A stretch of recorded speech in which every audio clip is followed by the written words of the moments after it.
One of the most popular thematic devices in science fiction literature is the concept of time travel. What would you do if you could travel in the fourth dimension? Where, or rather when, would you go? Perhaps you'd travel back in time and try to correct some terrible wrong that was perpetrated in the distant past, the way the heroine in the book Kindred by Octavia E. Butler does.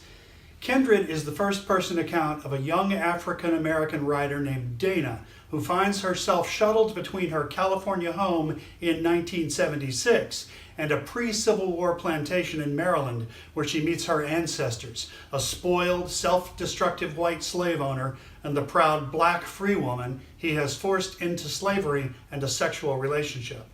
While in the past, Dana becomes intimately entangled with the plantation community, making hard compromises to survive slavery and to make sure she doesn't do something that would prevent her being born in her own time. Maybe you'd travel forward in time, like the hero of The Accidental Time Machine by Joe Haldeman. As the title suggests, Matt Fuller, a professor at MIT, is accidentally thrown forward in time while experimenting with light and gravity. Matt continues to be flung forward in increasing intervals, experiencing societal upheaval, religious dictatorships, artificial intelligence, and the ultimate heat death of the universe at the end of time. As a German teacher, I love Kurt Vonnegut's book Schlachthaus-Five for Slaughterhouse-Five, whose protagonist moves back and forth abruptly, randomly through the experiences of his life, including the Allied firebombing of the city of Dresden in 1945. It begins like this: "Listen, Billy Pilgrim has come unstuck in time." It ends like this: "Pooty wheat?"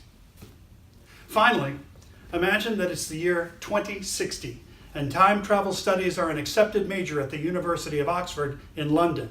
Imagine further that a group of historian graduate students have traveled back to Pearl Harbor, the London Blitz, Dunkirk, and the D-Day invasion, only to begin to fear that they have somehow changed history and allowed the Germans to win World War II. This is the story of two books by Connie Willis called Blackout and All Clear.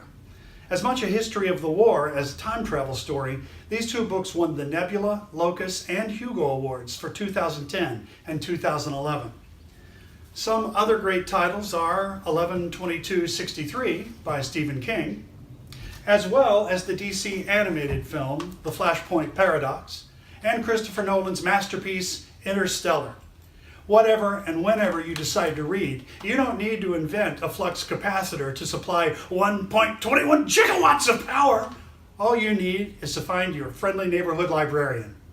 Happy reading!